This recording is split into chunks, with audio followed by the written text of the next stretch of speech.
j'ai l'impression que vous voulez que Félix Tshisekedi puisse agir comme Poutine. J'ai l'impression que vous demandez à Tshisekedi d'agir comme Mobutu. J'ai l'impression que vous demandez à Tshisekedi d'agir comme Kabila. Non, Tshisekedi c'est un démocrate. Dans un pays où il y a la démocratie, il y a ce qu'on appelle séparation du pouvoir. Les chefs de l'État ne coopèrent pas avec des détourneurs. Les chefs de l'État ne coopèrent pas avec des voleurs. Je n'ai pas dit que Kamere est voleur. Mais j'ai dit, mais les chefs de l'État ne s'allient pas avec des détourneurs, ne s'allient pas avec des voleurs, ne s'allient pas avec des Congolais de mauvaise qualité. Alors, si Kamere... Vital Kamere a volé quoi? Il a détourné quoi? En quoi il est un Congolais de mauvaise qualité? Je n'ai pas dit que Vital Kamere a détourné. J'ai dit les chefs de l'État ne peuvent pas s'allier avec des détourneurs. Ne peut pas s'allier avec les gens, avec des Congolais de mauvaise qualité. Vous ne répondez pas à ma question. Je réponds à ta question, allez-y. Mais je voulais d'abord placer des bases, cimenter mon argument. Si Bindoulé, avec ses amis, estime qu'il y avait une mauvaise gestion au sein de l'Assemblée nationale, la personne qui a la signature, c'est Vital Kamere. Face aux grèves, est-ce que vous n'avez pas suivi Vital Kamere demander pardon à la plénière? On nous a toujours dit, c'est lui qui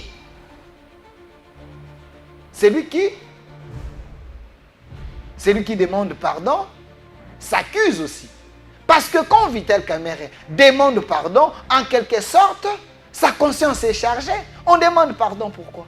Avant Tshisekedi, les acteurs qui gouvernaient la République démocratique du Congo, c'était des imposteurs, c'était des espions, c'était des gens qui aimaient le bien de la République démocratique du Congo, mais ces gens n'aimaient pas les Congos, moins encore les Congolais. Mais nous avons la chance d'avoir Félix Antoine Tshisekedi comme président de la République, l'homme qui aime les Congos, qui veut que les biens des Congolais soient partagés par des Congolais et qui veut que les morts congolais soient reconnus sur le plan international. Et les tueurs. La communauté que beaucoup pensent que ce sont eux les instigateurs. Écoutez, Madame Magui, en politique, entre deux pays, il n'y a que les intérêts. Mais il faut savoir changer les paradigmes, il faut savoir séduire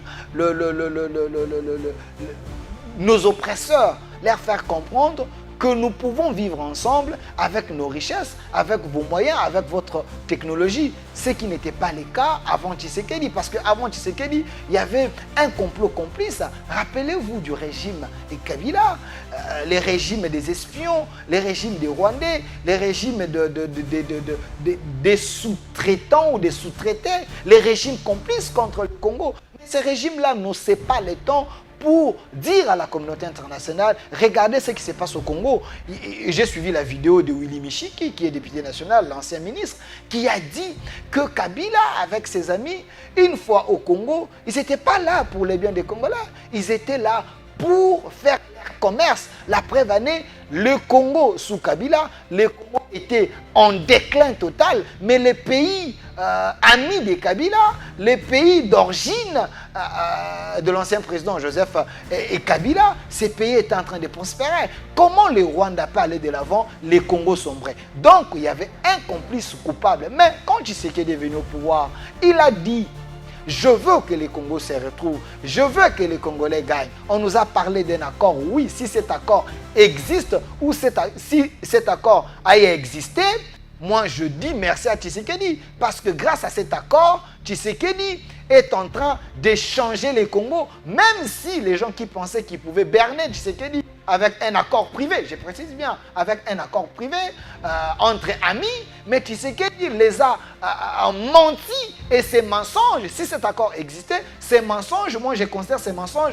comme un mensonge patriotique. Parce que Tshisekedi a fait cela pour sauver les Congos. Aujourd'hui, ces gens sont en brousse. Très heureuse de vous retrouver une fois de plus ce dimanche. Mesdames et messieurs, bonsoir et bienvenue dans votre magazine rétrospectif Info 7. Bonsoir.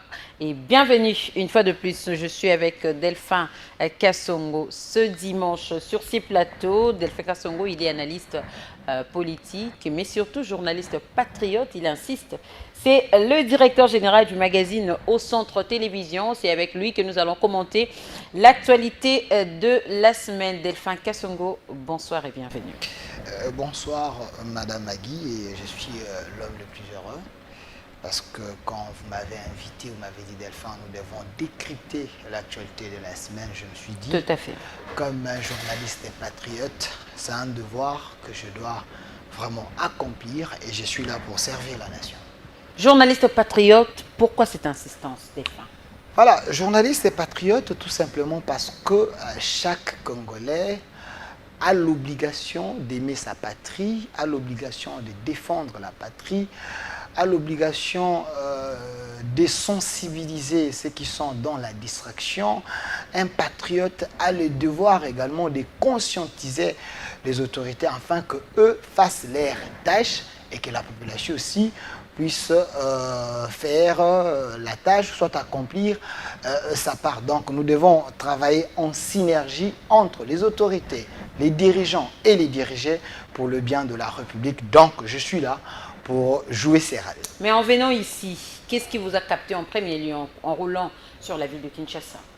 Faites les tronçons que vous avez empruntés. Non, dans un premier temps, j'ai vu que la ville elle est devenue poussiéreuse, tout simplement parce que la République ou l'État ou le gouvernement central a décidé d'épauler le gouvernement de la province, ville de Kinshasa. Vous êtes sans ignorer que Kinshasa à l'époque, on appelait Kinshasa la Belle, mais quand Kimbuta avait dirigé Kinshasa, vous avez compris que il avait laissé les séquelles de la mauvaise gestion et par après... Ça s'est pérennisé avec les gens qui ont... Oui, avec Ngobila. Donc parce que vous reconnaissez que c'est la continuité de la gouvernance d'André Kimbuta en disant c'est là. La continuité de la gouvernance d'André Kimbuta avec Gentini Ngobila, parce que les deux c'était comme des siamois, rappelez-vous. Quand Gentini Ngobila avait dit qu'il avait trouvé des dettes dans la ville, mais c'était un problème lié à la province, mais le problème était réglé au sein du PPRD avec Chadar et les autres. Jusqu'à aujourd'hui, je ne sais pas si Kimbuta avait retourné l'argent. Lui, il fait la différence selon vous? Oui, Daniel Bumba, c'est un tshisekidiste. Daniel Bumba a amené sa touche, parce que...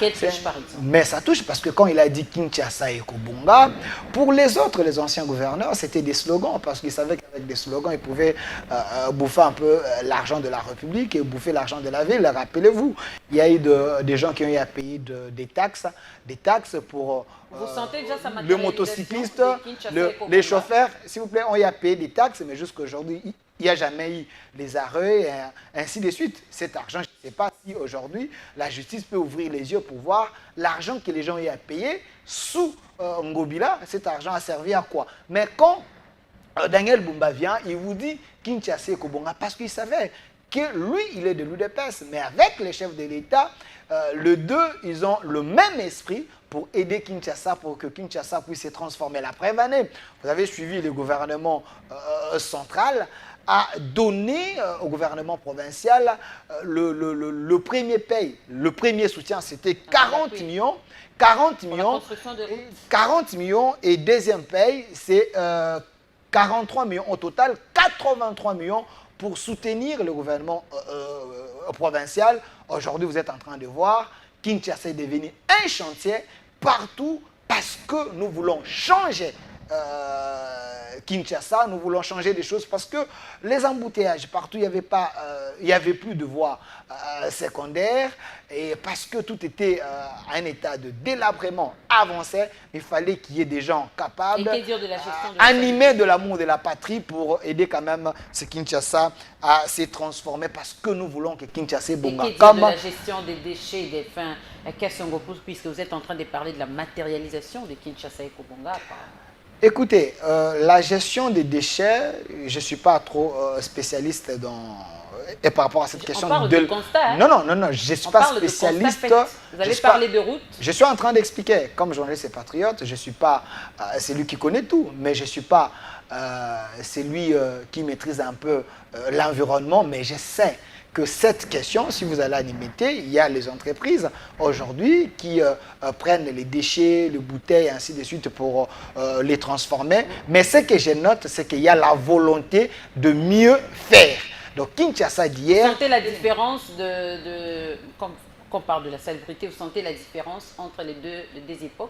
Oui, il y a la différence entre les deux époques. À l'époque de Kimbuta, à l'époque de Ngobila, on vivait avec des bouteilles un peu partout. Mais aujourd'hui, quand même, vous sentez il y a un changement. Mais aujourd'hui, vous sentez qu'il y a quand même des gens vous qui le travaillent. Sentez. J'ai dit...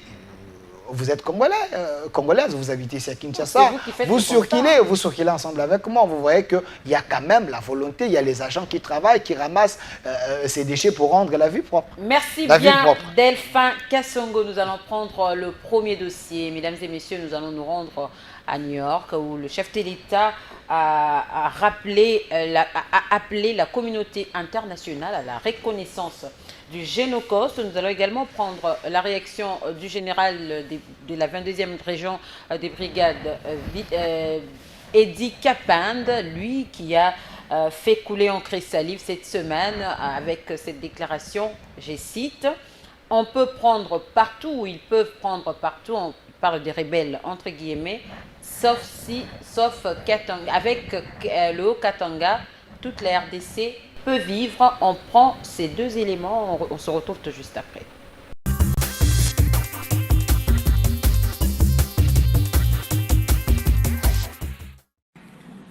L'Assemblée va entendre l'allocution de son Excellence, M. Volodymyr Zelensky, président de l'Ukraine. Je prie le protocole de bien vouloir accompagner son Excellence que j'invite à prendre la parole devant l'Assemblée. Plus qu'un honneur personnel, c'est un symbole de fierté pour la République démocratique du Congo. Ce mercredi matin, au nom du président de la République, Félix-Antoine Tshisekedi Tshilombo, vice-président de cette 80e Assemblée générale, la ministre d'État aux Affaires étrangères, Thérèse Kayikwamba Wagner, a présidé la session matinale du débat général. À la tribune de la présidence de l'Assemblée, Thérèse Kayikwamba a assuré avec autorité et responsabilité la police de prise de parole. C'est donc elle qui a eu le privilège d'inviter et d'accorder la parole tour à tour au roi d'Espagne Philippe VI, au président de l'Ukraine Volodymyr Zelensky, au prince Albert II, souverain de Monaco, ou encore au président de la République islamique d'Iran, Massoud Pezeshkian. Au nom de l'Assemblée générale, je tiens à remercier le roi d'Espagne.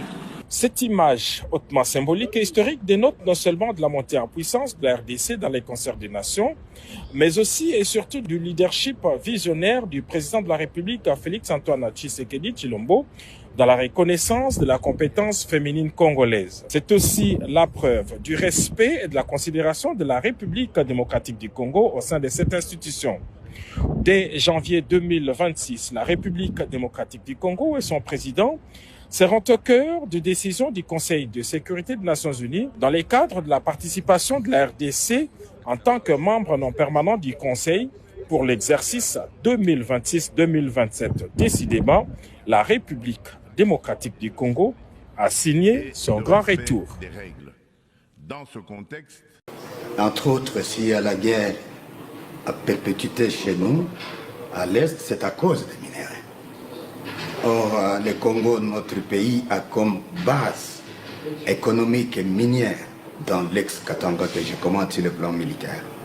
Ça veut dire qu'en dehors de la sécurité, d'une manière générale, nous avons aussi l'obligation de protéger tous les secteurs miniers pour que ces mines ne soient pas les lieux de concentration des groupes armés qui peuvent se perpétrer de manière assez dangereuse contre notre pays. Le Katanga, c'est une zone stratégique sur le plan économique, sur le plan politique et sur le plan opérationnel. Et donc, j'ai le devoir d'empêcher que toute forme d'agression, toute forme de pillage, toute forme de groupes armés n'arrive ici parce que le terrain serait trop fertile pour ces gens de barbarie si jamais ça arrivait.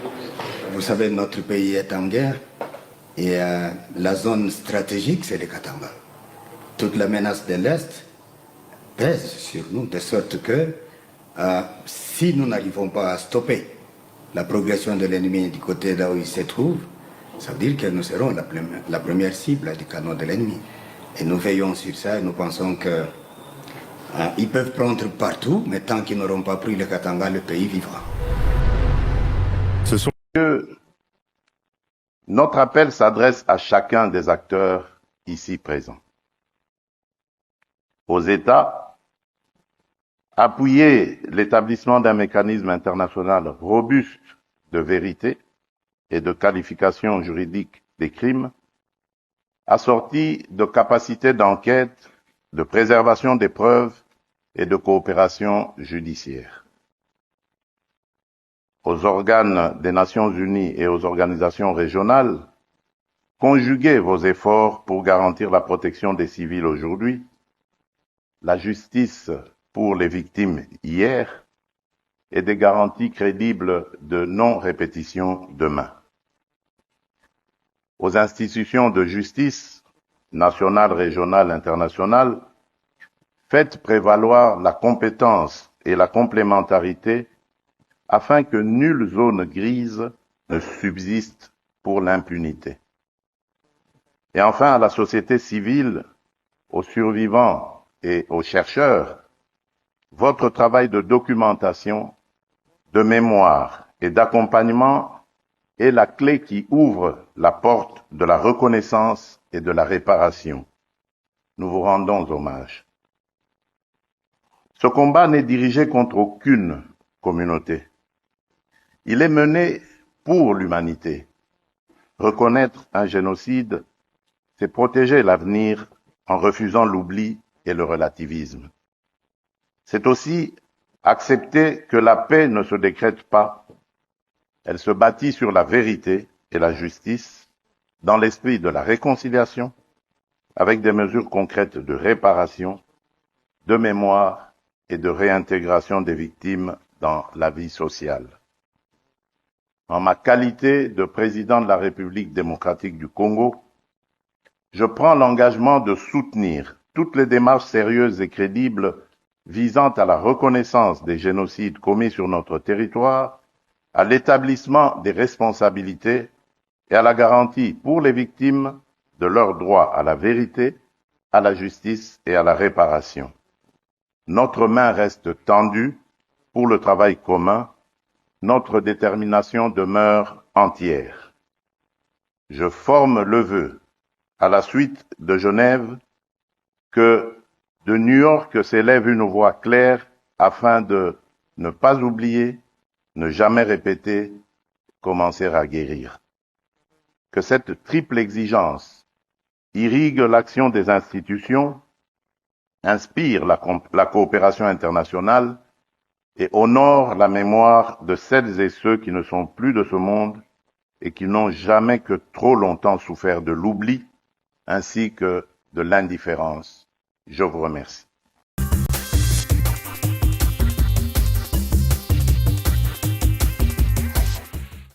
Delphin Kassongo, à la tribu de l'ONU, Félix-Antoine Tshisekedi Tshilombo a appelé la communauté internationale à la reconnaissance du Génocide. Pensez-vous que cet appel sera d'abord entendu et ensuite accepté?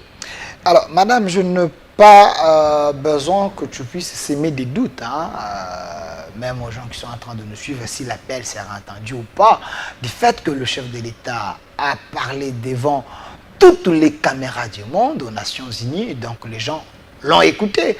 Mais le problème, c'est constater maintenant la bonne volonté de la communauté internationale, également des acteurs du monde pour nous accompagner dans ce sens-là. Parce que les morts congolais ont droit que leur douleur, parce que quand je parle de leur douleur, après eux, leurs familles, les enfants, ainsi de suite, ils ont besoin que les coupables soient punis.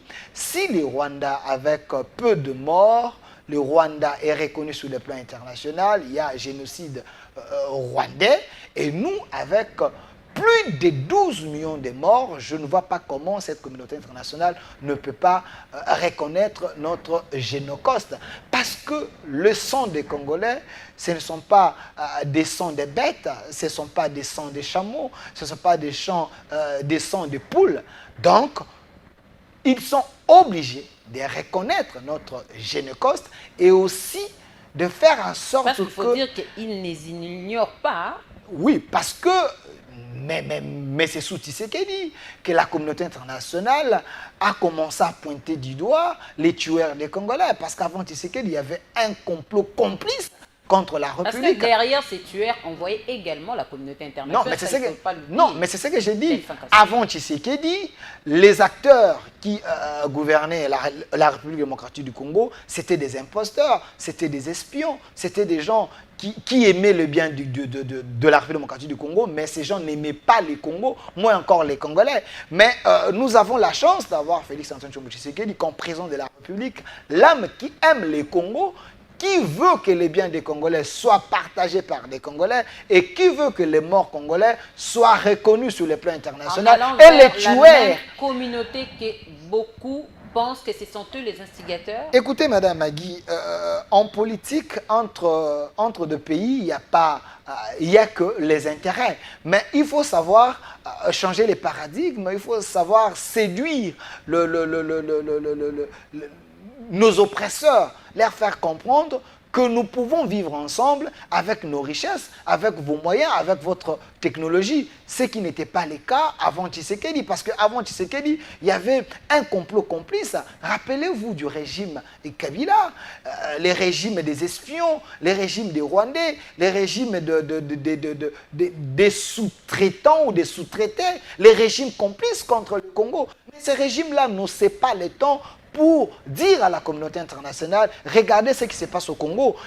J'ai suivi la vidéo de Willy Michiki, qui est député national, l'ancien ministre, qui a dit que Kabila, avec ses amis, une fois au Congo, ils n'étaient pas là pour les biens des Congolais. Ils étaient là pour faire leur commerce. La preuve année, le Congo sous Kabila, le Congo était en déclin total, mais les pays amis de Kabila, les pays d'origine de l'ancien président Joseph et Kabila, ces pays étaient en train de prospérer. Comment le Rwanda peut aller de l'avant, les Congos sombraient? Donc, il y avait un complice coupable. Mais quand Tshisekedi est venu au pouvoir, il a dit: je veux que les Congos se retrouvent. Je veux que les Congolais gagnent. On nous a parlé d'un accord. Oui, si cet accord existe ou si cet accord a existé, moi je dis merci à Tshisekedi. Parce que grâce à cet accord, Tshisekedi est en train de changer les Congos. Même si les gens qui pensaient qu'ils pouvaient berner Tshisekedi avec un accord privé, je précise bien, avec un accord privé entre amis, mais Tshisekedi les a menti. Et ces mensonges, si cet accord existait, ces mensonges, moi je considère ces mensonges comme un mensonge patriotique. Parce que Tshisekedi a fait cela pour sauver les Congos. Aujourd'hui, ces gens sont en brousse.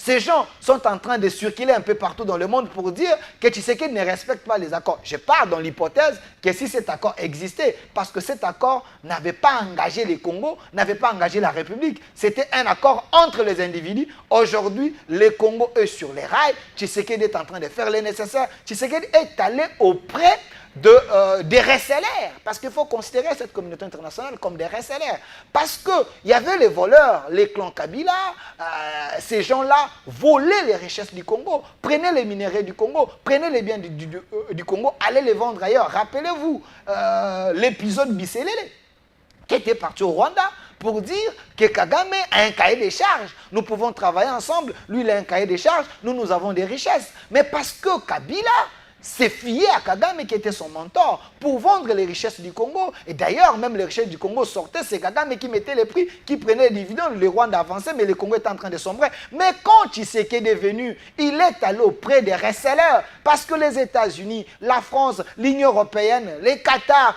tous ces Qatariens-là, c'était des resellers. En ayant la communauté internationale, il peut facilement atteindre Kagame. Non, mais c'est ça que j'ai dit.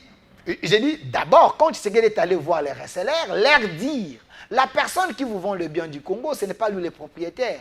Le bien du Congo appartient au Congolais, c'est moi le président. Je veux que nous puissions faire les win-win.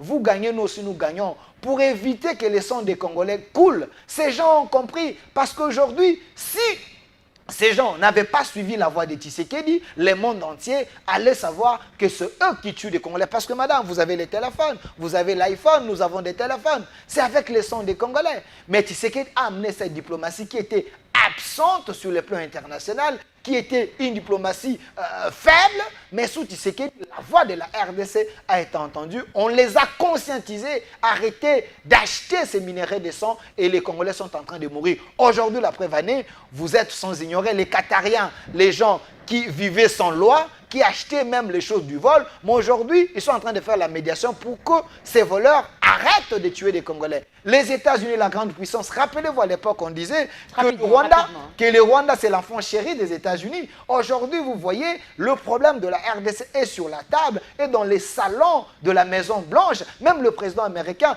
en parle. C'est parce que Tshisekedi a amené ces problèmes là-bas pour que nous puissions trouver la solution. Delphin Kassongo, nous allons prendre le deuxième dossier. Mesdames et messieurs, nous allons prendre l'annonce de la démission de Vital Kamerhe. Vous avez suivi ça cette semaine également, la réaction du président de la République quant à ce. Nous allons également suivre l'homélie de Ambongo, Fridolin Ambongo, le dimanche dernier, et puis le rejet des pétitions à l'Assemblée nationale. On suit, on se retrouve tout juste après.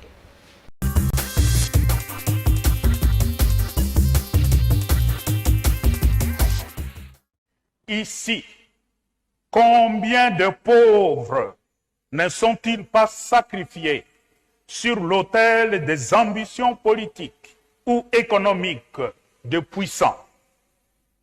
Combien d'orphelins, combien de déplacés et de familles ne sont-ils pas brisés, écrasés par la guerre dont la cause principale est essentiellement économique? Oui, acheter le faible pour un peu d'argent, c'est encore une pratique de notre temps.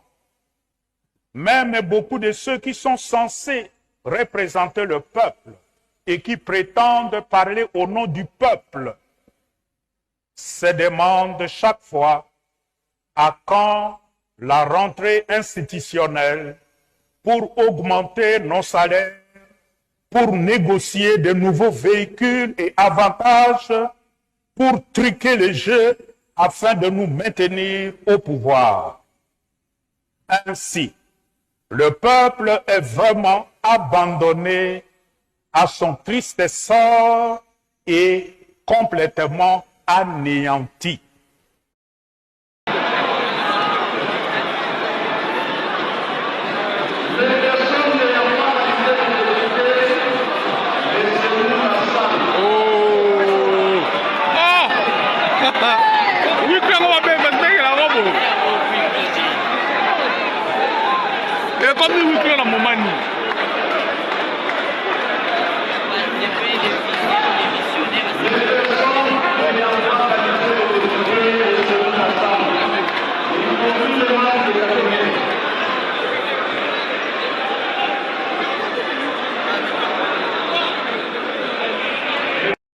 Seconde fois, les oui, c'était une minorité, les non a remporté. Mais il dit non, le rapport est validé. C'est quelque chose que moi je n'ai jamais vécu dans cette assemblée. J'ai 15 ans dans cette assemblée, je n'ai jamais vécu un vote pareil. Et c'est ma première plénière historique. Et je dis, nous allons concerter tous les signateurs de ces pétitions pour prendre des décisions qu'il faut. Et ces décisions, vous allez les suivre. Ici, je me réserve d'accord, mais je vais consulter tous les pétitionnaires pour revenir avec force. Qu'est-ce que vous reprochez aux membres qui sont restés détenus par la commission? L'incompétence, vous avez vu vous-même, l'incompétence notoire. Même aujourd'hui, on ne nous a pas distribué les pétitions, on ne nous a pas donné même le rapport de la commission. Or, le règlement ici dit qu'il faut qu'on nous distribue les rapports 48 heures avant la séance plénière. On n'a pas respecté tout ça. Et cela, c'est chaque jour le non-respect de ces règlements. Mais aujourd'hui, voilà que la salle, vous venez de vivre vous-même la salle. Donc, les votes opérés aujourd'hui, c'est un vote, c'est du jamais vu. J'ai appris comme vous aussi aujourd'hui la démission du président de l'Assemblée nationale. Ce que je tiens à vous dire, c'est que il y a quelques jours, moi j'avais reçu dans le cadre d'une réunion interinstitutionnelle tous les chefs de corps de nos institutions. Et il y avait là le président de l'Assemblée nationale, le président du Sénat, la première ministre et le président du Conseil supérieur de la magistrature. Le mot d'ordre était que la rentrée se fasse dans la sérénité, le calme qui soit. Et je crois que vous avez vu les discours de rentrée, ils ont été justement dans ce sens-là. Après, il y a un fonctionnement, une cuisine interne à chaque institution et les choses s'orientent selon ce que ces institutions sont en train de faire. Moi, je suis le garant de la stabilité de ces institutions, mais ça ne me donne pas le droit d'aller m'immiscer dans ce qui se passe dans ces institutions.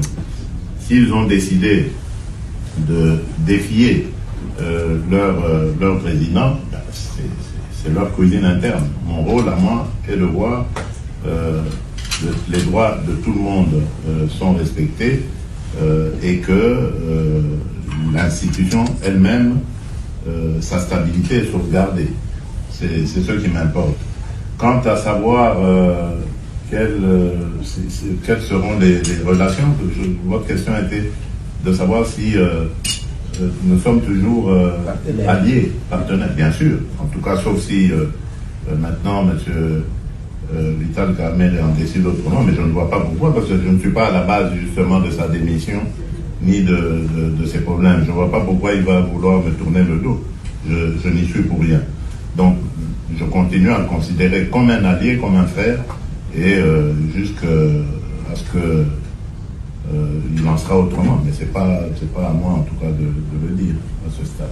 Honorable député, estimés collègues, mieux que quiconque, porté par la conviction et l'amour de la patrie, j'ai activement œuvré à l'avènement d'une alternance pacifique dans notre pays et en faveur de son Excellence, M. Félix Tshisekedi Tshilombo, président de la République et chef de l'État. Aujourd'hui, je me réjouis de constater que nombre de ceux qui nous ont rejoints et ont épousé cette conviction que nous étions si peu à partager à son temps, celle d'une refondation de notre État autour du président Félix Antoine Tshisekedi Tshilombo. J'ai consacré l'essentiel de ma vie à la recherche de la consolidation de la paix, ainsi qu'à l'amélioration des conditions de vie de notre population. Je voudrais vous rassurer, je ne suis animé ni de colère, ni de ressentiment envers qui que ce soit. Mon cœur est trop étroit pour s'encombrer avec de tels fardeaux. Il s'emploie à entretenir l'amour fraternel et à cultiver les vertus du pardon. Je vais également m'adresser à nos collègues pétitionnaires. Merci à vous. Merci car au-delà de l'épreuve, il y a l'apprentissage. Chers frères et sœurs, ce qui nous unit est infiniment plus fort que ce qui nous divise. À votre démarche démocratique, j'ai apporté des réponses précises devant la commission spéciale et temporaire. Je n'ai aucun doute que notre lanterne à nous tous a été éclairée. Ma gratitude s'adresse aussi au personnel administratif et aux assistants parlementaires qui abattent un travail remarquable avec zèle et abnégation. À celui qui me succédera, je souhaite plein succès dans la conduite de notre chambre. C'est ici le moment de vous annoncer ou de confirmer effectivement ce que le président de la commission, Peter Kazadi, a dit tout à l'heure. Je donc, en âme et conscience, décidé devant 110 millions de Congolais de considérer que ma petite personne ne doit pas bloquer une grande institution comme l'Assemblée nationale. J'ai donc décidé de déposer ma démission.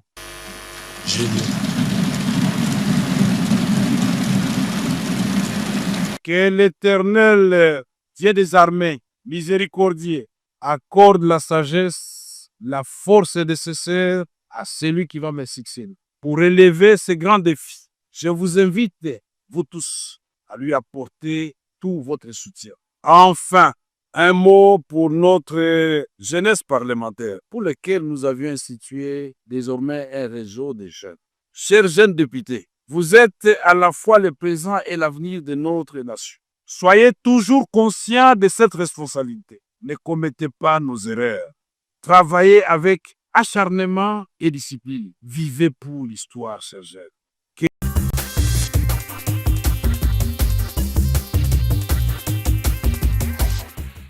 Voilà, au sujet de la démission de Vital Kamerhe Delphin Kassongo, en posant la question au chef de l'État, il répond pour dire qu'il n'est pas au courant de ce qui se passe à l'Assemblée nationale et il ne veut pas s'ingérer de ce qui se passe à l'Assemblée nationale. Delphin Kassongo, est-ce normal qu'un chef de l'État ne soit pas au courant de ce qui se passe dans une institution du pays?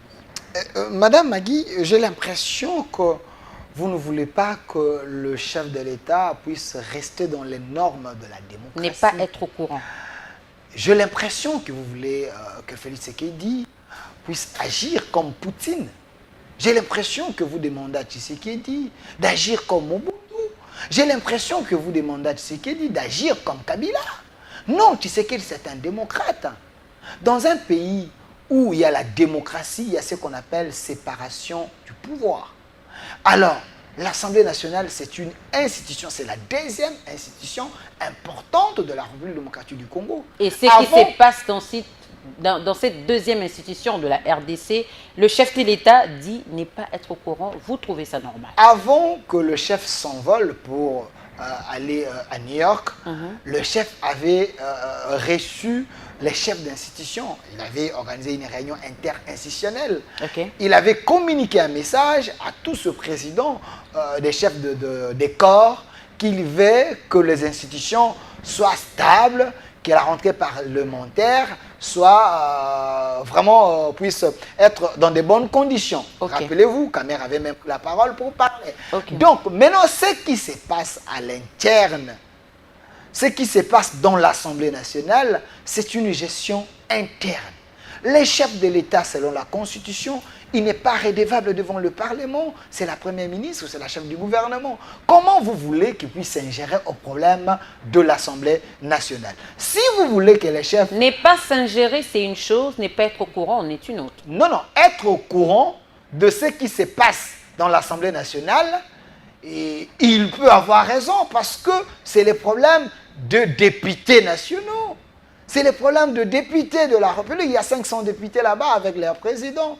Il y a un règlement intérieur de l'Assemblée nationale. Si Honorable Bindoulé, avec ses collègues, ils ont estimé que Kamerhe avait géré mal l'Assemblée nationale, il y avait une gestion opaque, alors qu'est-ce que vous voulez que les chefs de l'État puissent dire à Bindoulé, arrêtez votre motion parce que Kamerhe c'est mon ami? Non, il y a la séparation du pouvoir. Et d'ailleurs, j'ai suivi un peu ces dossiers avec amour de la patrie. J'ai vite compris que Kamerhe, en dehors de la démission, Kamerhe mérite une fois de plus la prison. Parce qu'il semblerait qu'il y a des cadavres, il y a une mauvaise gestion, madame, de l'Assemblée nationale des fonds de la République. Rappelez-vous, rappelez-vous, monsieur Kamerhe, rappelez-vous, monsieur Vital Kamerhe avait dit au perchoir que l'Assemblée nationale manquait même de papier, manquait même l'argent pour organiser des réunions. Il n'y avait pas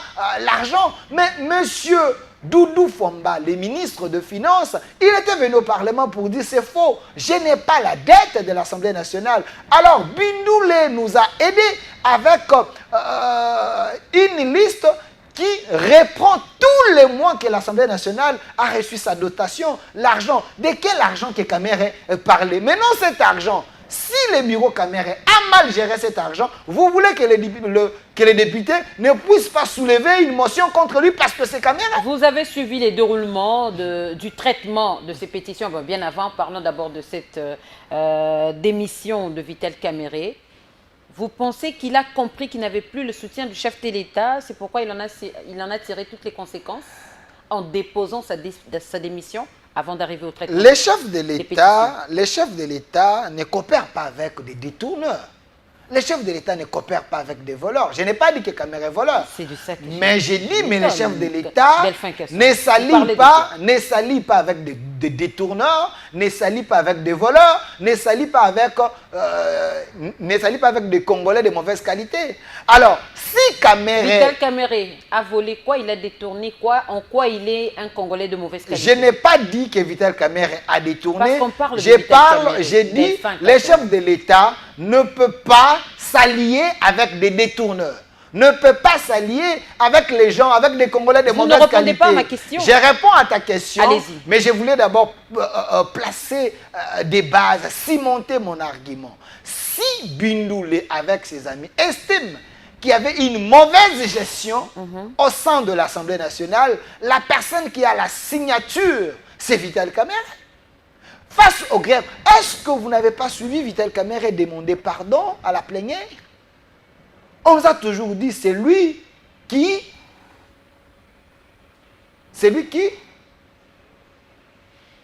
demande pardon, s'accuse aussi. Parce que quand Vital Kamere demande pardon, en quelque sorte, sa conscience est chargée. On demande pardon pourquoi? On demande pardon parce que vous reconnaissez que vous avez commis des fautes graves. Il a demandé pardon. Les députés ont refusé de les pardonner parce que vous ne pouvez pas mal gérer l'argent de la République et venir demander pardon pour que les gens vous pardonnent. J'ouvre une parenthèse. Hier, j'étais sur un plateau avec M. Aristote Ngarimé. J'ouvre une parenthèse. J'étais sur les plateaux dans un plateau avec Aristote Ngarimé qui nous a dit Kamere pouvait que démissionner parce que Kamere ne peut pas supporter l'opposition parce que quand il était dans l'opposition, Kamere vendait même des chiens. Vendait des chiens, des boulets d'oc, ainsi de suite. Lui-même connaît. Pourquoi? Si Kamere a demandé pardon parce qu'il s'est senti coupable, mais cela ne veut pas dire que la justice ne peut pas se saisir de ces dossiers. J'ai appris encore, madame, qu'il y a des cadavres dans la gestion des Kamere. La preuve en est, Kamere gérait en tout puissant l'Assemblée nationale. Il n'appelait même pas des réunions de bureau. Demandait à Mosso, demandait à Chumba, demandait aux autres. Kamere était le tout puissant. Kamere ne prenait plus au téléphone ses collègues députés. Kamere le frais d'émission, ainsi de suite. Il fallait qu'on puisse l'appeler au téléphone pour qu'il puisse demander si vous pouvez les donner.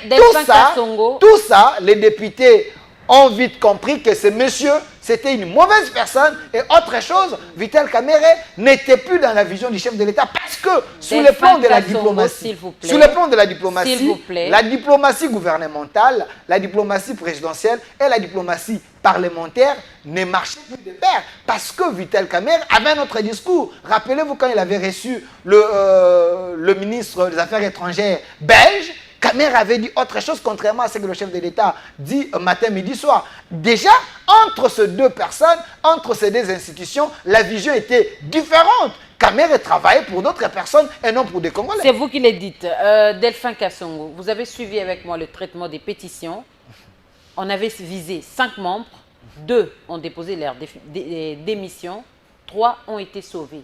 Quelle analyse faites-vous de cela? Écoutez, la commission a été mandatée par la plénière. Je salue l'homme intelligent, M. Peter Kazadi, qui a bien conduit cette commission. Et à la fin, nous avons eu les résultats de la commission, que moi j'estime que c'était un résultat meilleur, parce qu'il y avait 5 membres. Les amis de Bindoulé, j'ai dit les résultats meilleurs parce que les les 3 n'ont pas été frappés par cette pétition. Les 2 traîtres, selon les députés, ils ont senti que le feu arrivait, ils ont démissionné. Je vous le prouve. Bindoulé nous a dit sur une vidéo, dans une vidéo de Univers Télévision, qu'un des membres du bureau de l'Assemblée nationale avait assisté dans des réunions avec le M23. Rappelez-vous, Kamere était en Afrique du Sud. Je ne sais pas s'il avait pris réunion avec le M23, mais Bindoulé en sait quelque chose. Autre chose, Madame Dominique, elle était en Europe là-bas avec Franck Diongo. Vous avez vu Franck Diongo avec Nanga, avec Kabila et d'autres. En réalité, ces gens, j'ai l'impression que Ils étaient dans une autre vision, en dehors de la vision de la République. Voilà pourquoi ces gens ont démissionné, parce que, à mon sens, ils se reprochaient de quelque chose. Mais les 3 autres, ils ont accepté d'affronter la commission, ils ont donné leurs éléments de langage. La commission a trouvé que ces gens, c'était juste des accusations non fondées. Mais vous avez et également la commission suivi la réaction de certains décidé députés quant à ce rejet. Vous avez suivi, il y a même d'autres qui sont allés plus loin pour dire qui demandaient au chef de l'État de fermer momentanément l'Assemblée nationale parce que eux estiment que la meilleure personne à bien gérer cette Assemblée, c'était encore Vital Kamerhe. Et aussi, ils ont réclamé qu'on ferme l'Assemblée et attendre les prochaines élections pour une assemblée au vrai sens du mot. Madame Agui, il ne faut pas tomber dans les pièges des gens qui... Tout ce qui est contraire à ce que vous dites, ce sont des pièges. Il ne faut pas tomber dans les pièges des gens qui agissent avec émotion. Il ne faut pas tomber dans les pièges des gens qui agissent avec un esprit épileptique. Vous voyez, est-ce qu'aujourd'hui, on peut demander le retour de Vital Kamerhe au perchoir? Pourquoi Vital Kamerhe était devenu le porte-parole du M23, madame. Vous êtes journaliste. Vous parlez de quoi? Je parle de Vital Kamerhe. Il était devenu porte-parole du M23, à mon sens. En quoi faisant? Qui nous communiquait les avancées du M23? Ce n'est pas Vital Kamerhe. Qui nous disait il faut négocier avec eux. Ce n'est pas Vital Kamerhe. Une telle personne, pour moi, c'était une personne suspecte. Une personne qui n'avait plus la confiance de la République. Et cette personne ne peut plus retourner au perchoir. Si vous dites qu'on a sauvé d'autres personnes, mais je vous dis, ce n'est que normal. Parce que la commission avait trouvé que les 3 autres, les arguments ou les éléments à leur charge ne pouvaient pas permettre à la commission de les déchoir. Parce que la commission a estimé que ces 3 autres pouvaient travailler. Vous avez le vieux Mbosso, un homme très sage. Vous avez Chilumba et vous avez les autres. Ces gens-là peuvent encore continuer parce qu'ils sont dans l'esprit de la République. Ils sont dans la vision du chef de l'État. Parce qu'il ne faut pas oublier que ces bureaux, c'est les bureaux de l'Union sacrée. C'est le bureau de l'Union sacrée. L'autorité des référents de l'Union sacrée avait communiqué sa vision pour dire, vous tous qui se trouvent dans l'Union sacrée, même si on vous nomme mandataire, vous devez travailler dans ma vision. Pas détourner, pas être en complicité avec le Rwandais, pas être en complicité avec les traîtres de la République. J'ai suivi une vidéo, Vital Kamerhe avec Mwanga Chouchou. J'ai vu une vidéo, Vital Kamerhe avec des gens aujourd'hui qui sont au M23. J'ai vu les gens qui étaient dans l'UNC. Aujourd'hui, non, j'ai vu des gens qui étaient dans l'UNC, les gens, des cadres de l'UNC. Aujourd'hui, ils ont des postes JT au M23, même si ces gens sont en train de gouverner par défi, dans peu de temps. J'ai dit, il y a des cadres de l'UNC, aujourd'hui ils sont au M23. Madame, vous êtes journaliste, il faut bien fouiner, bien chercher les informations. Ces gens existent au sein du M23. Est-ce que Vital Kamerhe les avait déjà chassés dans son parti politique? Contrairement à Jean-Pierre Bemba, quand ces Congolais de mauvaise qualité, Jean-Jacques Mamba s'est retrouvé en Europe, il a rejoint l'AFC, Jean-Pierre Bemba l'a chassé. Est-ce que vous avez vu Vital Kamerhe chasser quelqu'un dans son parti politique? De la même manière avec le PPRD. Quand vous avez les gens, les Harry Magie, qui sont au M23, avez-vous vu une déclaration du PPRD chasser Harry Magie et Yannick Tissola au sein du PPRD? Aujourd'hui, vous voyez tous les opposants soutiennent Vital Kamerhe. Vous avez vu M. Olivier Kamitatou en train de soutenir Vital Kamerhe. Vous avez vu Katumbi, vous avez vu Sesanga, tous ces gens-là, ces opposants de mauvaise qualité, en train de les soutenir. Ce qui veut dire, Vital Kamerhe, c'était un pion des Rwandais, un pion des ennemis de la République auprès de Tshisekedi. C'est vous qui le dites. Nous allons prendre le 3e dossier. Mesdames et messieurs, nous allons suivre la réaction, bien sûr, le meeting des Deli Sesanga. Et puis, nous allons suivre également la clôture de la formation des FRDC. On se retrouve tout juste après.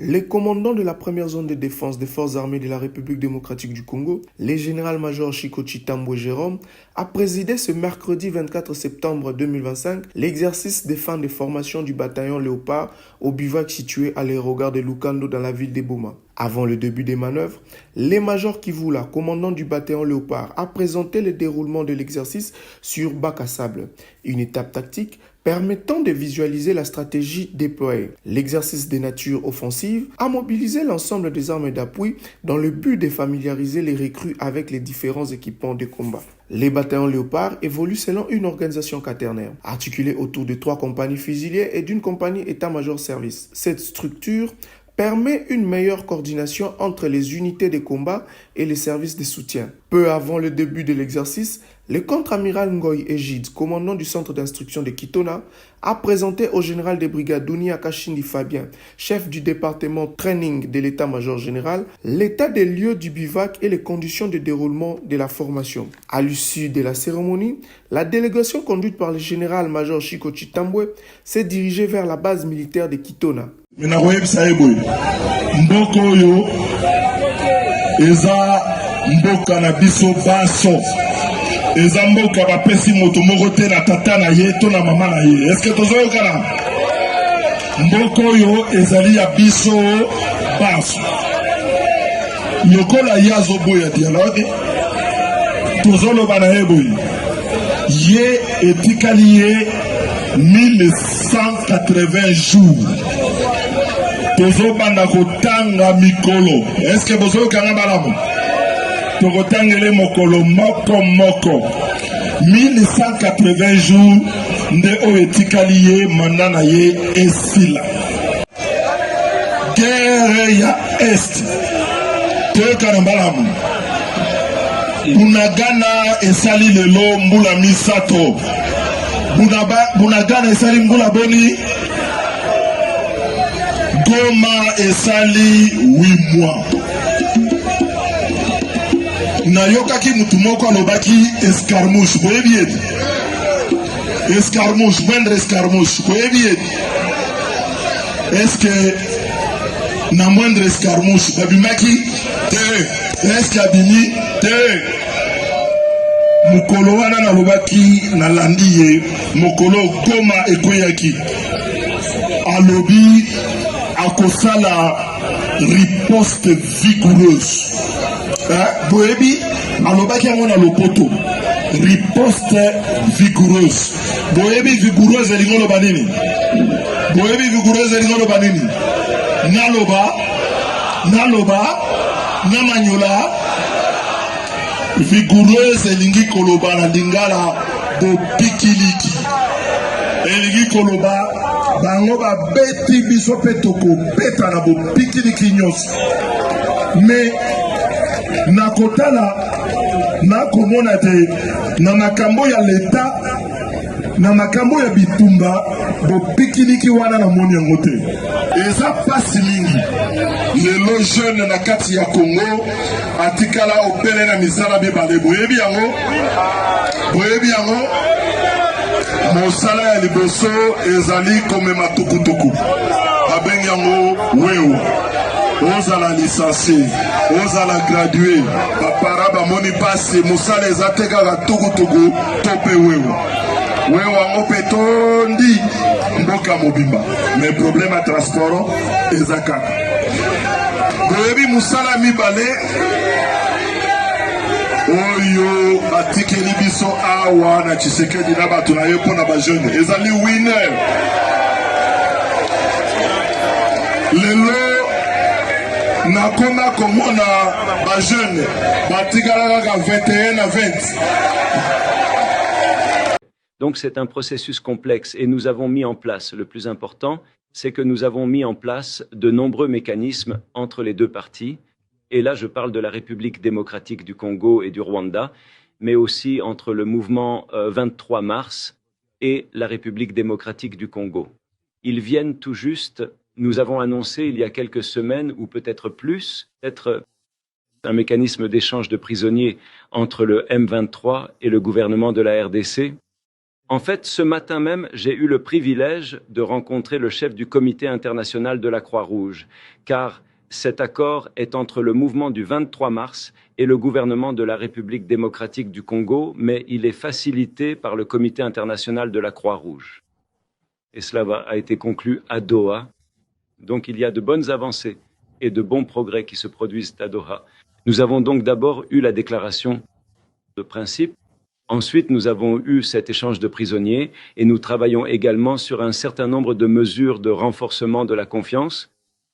Mais quant à savoir s'il y a des obstacles à ce processus en particulier, vous savez, il s'agit d'un dialogue interne. C'est un conflit. Il faut s'attaquer aux causes profondes du conflit. Et les deux parties ont accepté de traiter les causes profondes dans la déclaration de principe du 12 juillet. Donc, je crois qu'il y a 9 grands axes de travail et certains d'entre eux peuvent prendre du temps. Certains peuvent prendre quelques semaines. Par exemple, les questions de gouvernance. Il y a des questions de gouvernance, de décentralisation et de nombreux autres détails de cette nature, ainsi que l'intégration ou la réintégration des combattants du M23. D'autres groupes, concernant le fait que certains seront intégrés dans l'armée de la RDC et que d'autres seront intégrés dans une forme de gouvernement locaux et ainsi de suite. Ce sont donc des questions complexes. Certaines pourraient être d'ordre constitutionnel et ainsi de suite. Donc cela prend effectivement du temps. Cependant, nous avons un projet de texte, donc beaucoup de travail a déjà été accompli. Et encore une fois, le Qatar a joué ici un rôle énorme. Et nous avons un projet de texte. Il travaille donc sur ce projet final.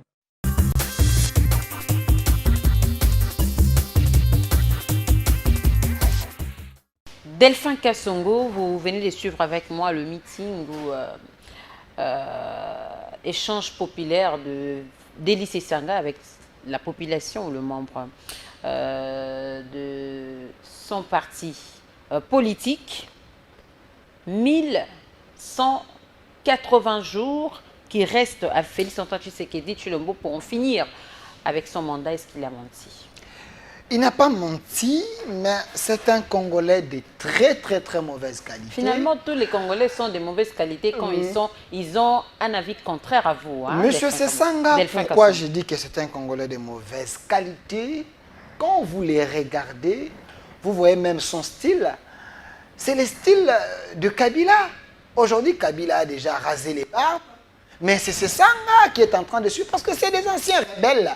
Finalement, c'est des anciens rebelles. Tout le monde devient mauvais quand il prend la décision de travailler en dehors de Félix-Antoine Tshisekedi Tshilombo, apparemment. Non, écoutez, madame. Quand je dis que Sesanga, c'est un Congolais de mauvaise qualité, c'est un ancien rebelle, c'est un ami de Kabila, j'ai raison. Parce que si vous regardez Kabila, il y a 3 mois, 4 mois, 6 mois, Kabila avait laissé des barbes. Aujourd'hui, Kabila a rasé. C'est Sesanga qui a les barbes. Laissez-moi continuer. Laissez-moi entrer dans les fonds. 1180 jours qui restent à Félix-Antoine Tshisekedi pour en finir avec son mandat. Est-ce une vérité ou du bluff? Pourquoi je dis que c'est un Congolais de mauvaise qualité, Sesanga? Parce que Sesanga, c'est un scientifique constipé. Vous savez pourquoi? C'est Sesanga qui nous avait amené cette histoire de la révision constitutionnelle. Qui nous avait dit, il faut réviser la Constitution parce que. Mais Sesanga aujourd'hui, c'est celui qui prend maintenant les devants pour dire, il reste autant de jours à Tshisekedi parce que ces gens ont besoin de changer la Constitution et de réviser la Constitution. Est-ce que la révision de la Constitution est-elle constitutionnelle ou pas? En quoi c'est mauvais de changer la Constitution ou de réviser la Constitution? Est-ce que c'est mauvais? La révision est constitutionnelle. Autre chose, Sesanga, il faut les mettre dans le même lot avec le cardinal Ambongo, un politicien en soutane. Parce que, avant que Sesanga parle, Ambongo avait déjà parlé. Parce que Ambongo, Sesanga, Chole, tous ces gens, j'ai l'impression qu'ils n'ont jamais aimé les chefs de l'État. Ils sont dans la logique des pays voisins. Parce que, rappelez-vous l'Église catholique, la Senko, ces gens, ont y a bouffé l'argent des pays traîtres, des pays qui complotent contre le Congo. Ils étaient en Ouganda, au Rwanda, au Kenya. Et si vous voyez bien ce Sanga, à tout moment, il est reçu par la Senko. Quand Ambongo parle, c'est également l'un des anciens de la Senko. Ces gens n'ont jamais applaudi Tshisekedi, même pour un bienfait. S'il vous plaît, est-ce que Ambongo... Quand Ambongo dit, Delphin Kassongo, que les députés sont prêts à tout pour réclamer leur véhicule, leur bien personnel, que de réclamer le malheur. Quand je parle des malheurs, par exemple, le problème de l'électricité, par exemple, le problème de la régie des eaux, est-ce qu'on a vu la même réaction des députés quant à ce... En quoi est-ce qu'il a péché? À moins que je me trompe, Ambongo, c'est un filtré. Ambongo aime bien demander à Tshisekedi d'Égypte. Quand on ne lui donne pas, il fait la politique. Écoutez, l'Église catholique a la haine contre... Bon, pas l'Église catholique, hein, mais Ambongo, j'ai l'impression, sur base d'un témoignage d'un enseignant qui était passé sur votre chaîne ici, qui avait dit, Ambongo récupérait... J'ai dit bien sous réserve de cette vidéo, récupérer 100 $ sur la tête de l'élève. Cette affaire de la gratuité de la gratuité. Non, cette affaire de la gratuité de l'enseignement, cette affaire de la gratuité de l'enseignement, c'est ce qui a fait que Ambongo les Chole ne puissent pas aimer Tshisekedi. En dehors de ça, quand ce Sanga vous dit sous Tshisekedi, il n'y a que des emplois. Il y a les motocyclistes appelés communément de Wewa. Il y a les gens qui jouent à Winner. Mais je ne sais pas si c'est Sanga vit dans quel pays. Même aux États-Unis, les jeux d'hasard existent. Il y a des gens qui gagnent des millions à ces jeux. Il y a des Congolais qui jouent avec 1 000 francs. Ils gagnent 3 millions de francs congolais. Pour lui, ces jeux d'hasard se jouent seulement au Congo. Mais quand on lui dit qu'il n'y a que des motocyclistes, est-ce que le motocycliste... Il le lit par rapport au taux d'emploi. Attendez. Il le lit par rapport au taux d'emploi. Attendez, je vous explique. Voilà pourquoi je vous dis que c'est Sanga, c'est un Congolais de mauvaise qualité. Il ne peut pas dire du bien de Tshisekedi. Est-ce que faire le transport de motocyclistes, soit te conduire des motos, c'est un péché? Au Sénégal, ça se fait. Au Gabon, ça se fait. Un peu partout, ça se fait. Mais quand c'est Sanga vous dit que sous Tshisekedi, il n'y a pas eu d'emploi. Mais parce qu'il n'a pas l'information, monsieur Sanga. Il n'a pas eu l'information. Récemment, moi, j'ai été reçu par le ministre, le VPAM de la fonction publique. Je n'étais pas seul. J'étais avec Pius Roma, Mme Paulette Kimuntu, Willy Kalengay et tant d'autres, Yves Bouya Beledou et autres. Le VPAM de la fonction publique nous a expliqué, sous le régime Tshisekedi, c'est ça qu'on doit chercher l'information. Sous le régime Tshisekedi, Tshisekedi a mécanisé plus de 420 000 Congolais qui sont entrés dans la liste de pays. Le NU, les non payés. J'ai dit 420 000 Congolais qui sont payés, mécanisés sous Tshisekedi. Les gens qui ont eu à faire 10 ans, 20 ans, dans la fonction publique, dans les ministères, en train de travailler, mais leur salaire ne sortait pas. Pendant 20 ans, quelqu'un fait un service, a fait des services, mais l'argent de ces gens allait entre les mains des individus. Mais quand le VPM Liaou, qui est dans la vision du chef de l'État, a vu cette histoire, sous l'impulsion du chef de l'État, on a mécanisé tous ces gens. Plus de 420 000 Congolais. Aujourd'hui, ils touchent leur salaire chaque fin du mois. Ça, ce n'est pas de l'emploi, ça. Mais ces gens, ils ne peuvent pas dire ça à la télé. Ils sont animés de la haine viscérale contre Tshisekedi. Nous, les patriotes, nous devons défendre celui qui travaille pour l'intérêt des Congolais. Tshisekedi finira par passer, même après ses 3 mandats, 4 mandats, 5 mandats. Ce n'est pas un problème. Il finira par passer. Mais vous devez aimer la patrie, aimer le Congo. Delphin Kassongo, quand vous parlez de 3 mandats, 4 mandats, 5 mandats, vous me rappelez un peu Kinké Moulumba à l'époque de Joseph Kabila. Est-ce que c'est un péché que Tshisekedi puisse avoir un 3e mandat, 4e mandat? Ce n'est pas un péché. Ce n'est pas un péché, madame. Rappelez-vous, à moins que vous n'avez pas l'information, en Allemagne, Angela Merkel avait abrigué notre mandat en dehors de la Constitution parce qu'elle était aimée par la population. Donc, si les Congolais décident de changer la Constitution, parce que nous sommes en République démocratique du Congo, le pouvoir du peuple par les peuples et pour les peuples. Donc, vous ne pouvez pas interdire au peuple, aux Congolais, de changer sa Constitution. Si on les consulte par la voie référendaire, le peuple décide de changer la Constitution, c'est sans qui?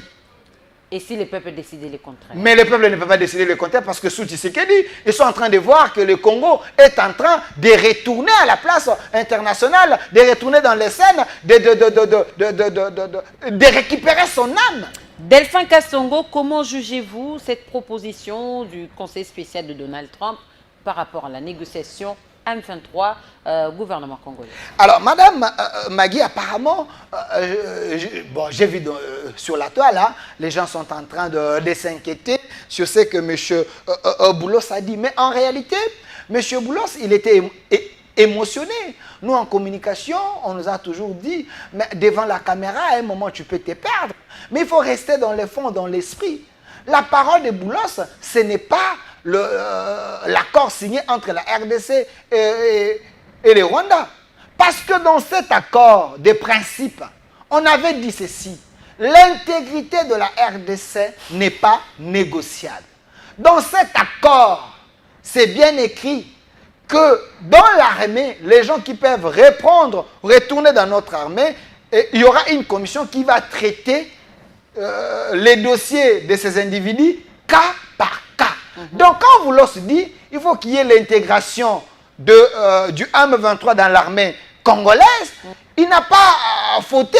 C'est juste, il n'a pas bien expliqué les fonds, parce que ce qu'il dit, c'est bien écrit dans l'accord des principes. Donc c'est cas par cas. On ne va pas prendre Makenga, les remettre dans l'armée. On ne va pas prendre Bissimois. On ne va pas prendre ces Pontins. On va prendre des Congolais. Rappelez-vous qu'au sein du M23 là-bas, il y a des soldats congolais qui sont en captivité. Il y a des soldats congolais qui ont lavé les cerveaux. On a vu récemment ici, ils nous ont envoyé les images, on nous a formé des commandos. Et vous, avez-vous déjà vu des commandos enceintes? Mais ces gens qui sont dans une prison à ciel ouvert, mais ces gens-là, ils étaient dans notre armée. Nous devons les récupérer cas par cas. C'est ça l'esprit. Mais quand il vous dit que non, certaines autorités du M23 vont occuper les postes dans des provinces, ainsi de suite. Oui, mais au sein du M23, il y a des fistrés congolais. Est-ce qu'on vous a dit que tous ces gens qui sont à Goma, qui sont à Bukavu, ce ne sont pas des Congolais? Mais il y a des Congolais de Bukavu qui sont M23. Nous allons regarder leurs cas. Si on estime que ces gens étaient des fistrés, ils étaient emprisonnés par ces gens-là. Du fait que nous nous débarrassons avec le M23, les Congolais qui vont rester, qui vont comprendre que la patrie, avant tout, ils peuvent occuper des postes. Ce n'est pas un problème. Pourquoi les gens s'agitent? Parce que Boulos, ce n'est qu'une personne. Il a parlé, il peut fauter dans sa manière de parler. Mais ce qui est important, c'est l'accord des principes. Nous allons prendre entre la RDC et le Rwanda. Le quatrième dossier, Delphin Kassongo. Nous allons suivre le Conseil de ministres. Nous allons également suivre cette réunion avec le ministre des Finances, Doudou Fobali Koundé, et l'inspection générale des finances.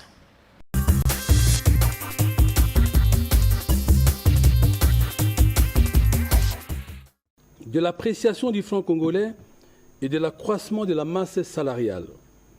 La Première ministre a rappelé que le comité de conjoncture économique, réuni le 23 septembre sous sa présidence, a relevé deux évolutions majeures. Primo, sur le plan de la stabilité macroéconomique, il s'est observé un recul de l'inflation et une appréciation du franc congolais sur les marchés d'échange. Cet ajustement devrait produire un effet positif en termes de maintien du pouvoir d'achat des populations. Toutefois, cette tendance pourrait réduire les recettes fiscales et creuser le déficit budgétaire. C'est pourquoi la Commission économie, finances et reconstruction du gouvernement a été instruite d'approfondir les options de resserrement budgétaire. Secondo, le comité a constaté une pression croissante de la masse salariale qui dépasse désormais la moitié des recettes courantes, avec comme conséquence la fragilisation de nos finances et la réduction de la capacité de l'État à investir dans les priorités de développement.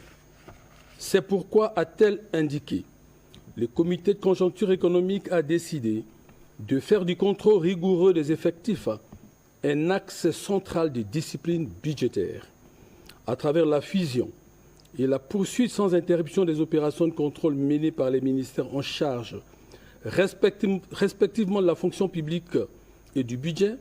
L'objectif est d'identifier les doublons, les sureffectifs et les avantages indus afin de les corriger. Une telle démarche permettra non seulement de maîtriser durablement la masse salariale, mais aussi de dégager des économies significatives pour réorienter les ressources publiques vers les priorités sociales afin de consolider les acquis sociaux et d'améliorer le bien-être de la population, a précisé la Première ministre. Pour la mise en œuvre des mesures susmentionnées, les ministres en charge de la fonction publique, du budget et des finances ont été instruits de l'application de ces dispositions et devraient en rendre compte dans le cadre des travaux sur la nouvelle politique salariale. La rencontre entre une délégation de l'Inspection générale des finances et le ministre des Finances Doudou Fwamba Likundeli Botaï s'inscrit dans le cadre du renforcement de la collaboration entre l'IGF et le gouvernement congolais en vue d'optimiser la gestion des finances publiques. Nous venons d'avoir une très longue réunion parce que la matière abordée était abondante.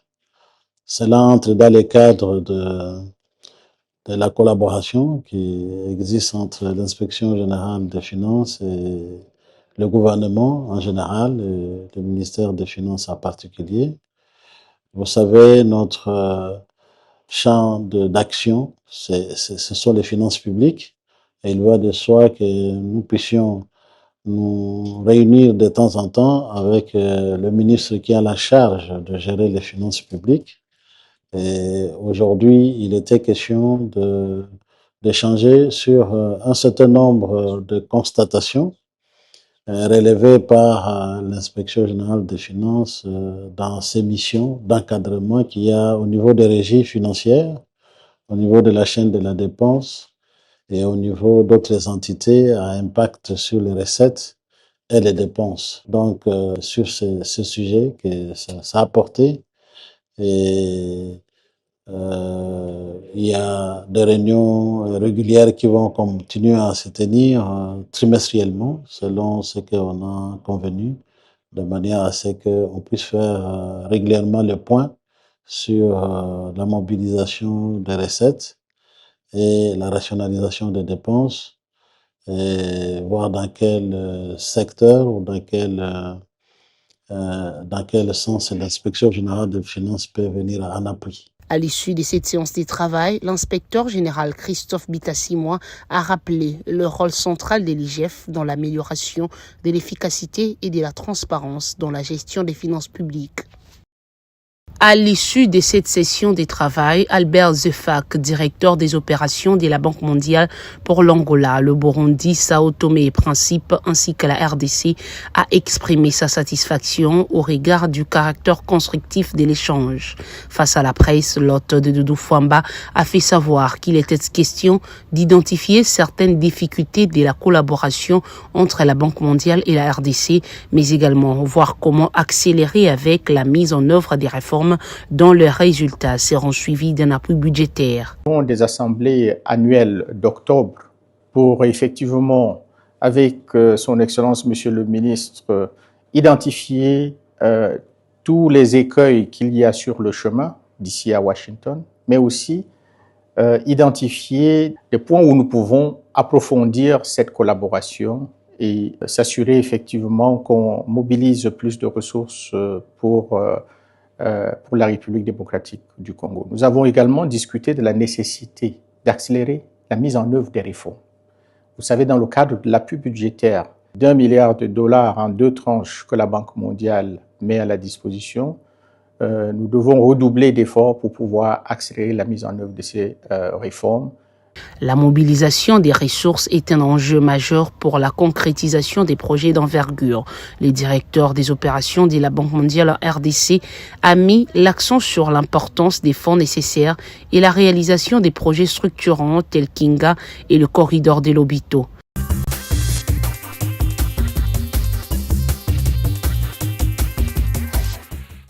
Delphin Kassongo, le taux de dollar a baissé, un constat qui n'est pas vraiment bien accueilli par certains Congolais pour une seule raison, parce que le prix de biens n'a pas baissé.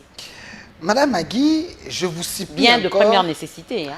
Je vous supplie encore de ne pas tomber dans les pièges de ces Congolais de mauvaise qualité.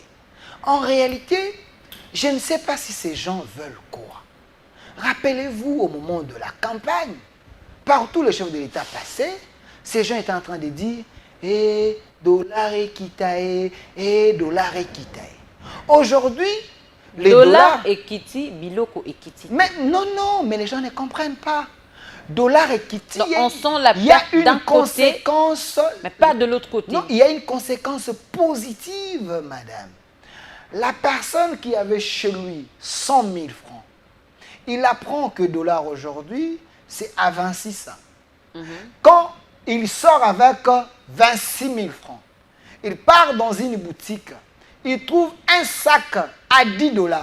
Il va donner 28 000 ou il va donner 26 000. Chose que vous oubliez. S'il donne 26 000, il reste... de première nécessité Attendez. ne se vend beaucoup. Attendez. Surtout, des premières nécessités Attendez. ne se vendent qu'en francs congolais. Je viens de vous donner un exemple simple. Allez-y. J'avais 100 000 francs chez moi à la maison. J'apprends que le dollar, ce n'est plus à 28 000, c'est à 26 000. Je me présente dans un magasin, je vais acheter un sac pour mon enfant. Je trouve que ce sac, c'est à 10 $. Je prends 26 000, je donne. Est-ce que je n'ai pas épargné des 1000? De quoi on parle? Partout dans le monde, les dollars bougent toujours. Mais il faut d'abord féliciter ce gouvernement de Mme Souminois. Ils ont maintenu d'abord les taux d'échange à 28 pendant un long moment, ça ne bougeait pas. Mais quand le chef de l'État a vu qu'il faut accomplir les besoins de la population, il a changé à la Banque centrale, M. Wameso. Il a maintenu le professeur Moukoko Samba. Il a maintenu M. Doudou Fouamba. Et vous avez vu avec Mme Souminois, ensemble de ces énergies positives, aujourd'hui vous avez vu leur ingéniosité. Aujourd'hui le dollar, c'est à 26.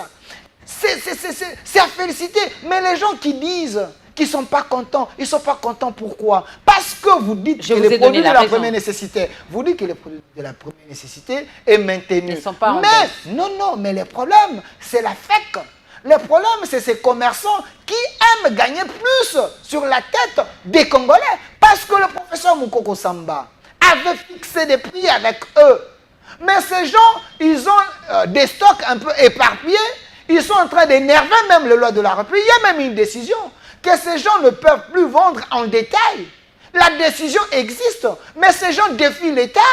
Parce que ces gens défient l'État, vous les peuples, vous devez tomber dans leurs panneaux. L'État a pris des précautions. L'État a pris des précautions pour imposer la loi, pour que ces gens puissent fléchir devant la loi pour l'intérêt des Congolais, madame. Parce que vous dites que les produits de première nécessité, là j'ouvre une parenthèse rapidement, mais nous avons un génie. C'est des gens que le chef de l'État a besoin dans tous les secteurs. Il y a le lieutenant général, M. Kassongo Kabwik, du service national. L'homme qui a rénové ce service national, l'idée des musées. Mais Tshisekedi est venu, il a trouvé que son fils, Kabila, n'avait pas accompli cette idée. Kabila plutôt, il était allé vers Bukangalonzo. Aujourd'hui, l'argent de Bukangalonzo dilapidé, Matata en fuite. Mais le chef de l'État a mis des moyens, le peu entre les mains de ce général, Kassongo Kabwik avec le service national. Mais le maïs que les Indiens, les Chinois vous vendent ici à 75 000 francs, 80 000 francs. Mais allez dans les camps, c'est à 18 000 francs. Aujourd'hui, Kasaï, Katanga, c'est ravitaille. Grâce au service national, c'est les Kasaï qui ravitaillent maintenant les Katanga. Rappelez-vous, à l'époque, c'était Katumbi qui avait le monopole. Mais avec le service national, le peuple congolais est en train de manger. Mais on a aussi appris sur la fabrication des tenues et autres. Ah oui, d'ailleurs, M. Kassongo Kabwik ici en télé, parce que, rappelez-vous, la sécurité d'un pays ne peut pas être entre les mains des Congolais de mauvaise qualité, entre les mains des Occidentaux. M. Kassongo Kabwik est en train de monter une usine qui va confectionner des tenues militaires, des tenues de policiers, les bottines, des bottes, bottines, sacs et autres, ici au Congo, Made in RDC, service national. C'est avec le président de la République, Félix Antoine Tshisekedi, qui a trouvé un bon Katangé, un bon Congolais, un Katangé de bonne qualité, celui qui est dans la vision du chef, celui qui n'a pas l'esprit de trahir. Monsieur le général Kassongo Kabouik, aujourd'hui, au mois de décembre ici, vous allez voir. D'ailleurs, cette usine va commencer à produire 2000 tenues par jour. C'est avec le chef de l'État qui a une vision. Il a communiqué la vision à Kassongo Kabouik. Il y a la matérialisation, le pragmatisme. Voici des gens, des Congolais que le pays a besoin dans tous les secteurs. Si nous avons 5 Kassongo Kabouik, 10 Kassongo Kabouik, le Congo va changer. Le problème, il faut aimer les pays. Comme Kassongo Kabouik aime les pays, comme le chef de l'État aime les pays, nous devons changer les choses. Merci beaucoup, Delphin Kassongo. Nous sommes arrivés à la fin de ce magazine rétrospectif. Mesdames et messieurs, il nous reste plus ou moins 3 minutes. Mot de la fin. Aux Congolais qui vous suivent. Je m'adresse aux Congolais de bonne qualité. Je m'adresse aux Congolais qui aiment la patrie comme moi. Il ne faut pas tomber dans les pièges de ces aventuriers, de ces opposants qui ne savent pas ce qu'ils cherchent. Je dis un grand merci au président Fayoulou, l'un des opposants emblématiques, un opposant de qualité, qui est du côté du camp de la patrie, au-delà de tout. Au niveau de la gestion, il peut être en déphasage avec Tshisekedi, mais il ne peut pas prendre les armes comme les Sessanga, il ne peut pas prendre les armes comme les Katumbi, il ne peut pas prendre les armes comme Kabila. D'ailleurs, je vous apprends, madame, dans peu de temps, Kabila, Katumbi, Nanga, ils seront déférés devant la CPI. Mais l'histoire des dialogues que les gens parlent, il y aura un dialogue vrai avec des Congolais, mais pas un dialogue avec des Rwandais, pas un dialogue avec des Rwandais de mauvaise qualité, des Congolais de mauvaise qualité. Il y aura un dialogue au moment voulu. Mais d'ailleurs, moi je veux, et je lance un message, madame, si le président Tshisekedi, avec le gouvernement Souino, ose d'organiser les élections en 2028, moi comme journaliste et patriote, je veux empêcher cela,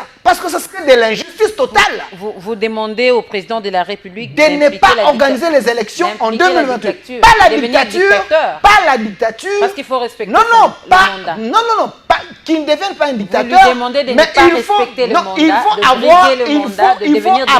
il faut appliquer une dictature positive pour les biens de la République. Aujourd'hui, Kadhafi est réclamé tout simplement parce qu'il avait une dictature positive qui faisait ce que son pays soit développé. Mais aujourd'hui, en RDC, Tshisekedi a perdu 7 ans de son mandat avec ses aventuriers de mauvaise qualité. Mais Kabila avait fait 18 ans, Mobutu avait fait 32 ans, mais Tshisekedi n'a fait que 3 ans qu'il a géré. Ce serait de l'injustice. Nous, comme des patriotes, nous devons les soutenir. Il doit changer cette constitution avec l'appui des patriotes, des Congolais comme nous. Parce qu'il est dans la vision de Kimprandvita, de Kimbangu pour sauver le Congo. Merci beaucoup, Delphin Kassongo, d'être passé. Je rappelle que vous êtes analyste politique, journaliste, patriote, tel que vous l'insistez, mais surtout directeur général du magazine Au Centre Télévision. Merci également à vous, fidèles téléspectateurs, vous qui nous avez suivis régulièrement. Nous vous disons merci, au revoir et à la prochaine.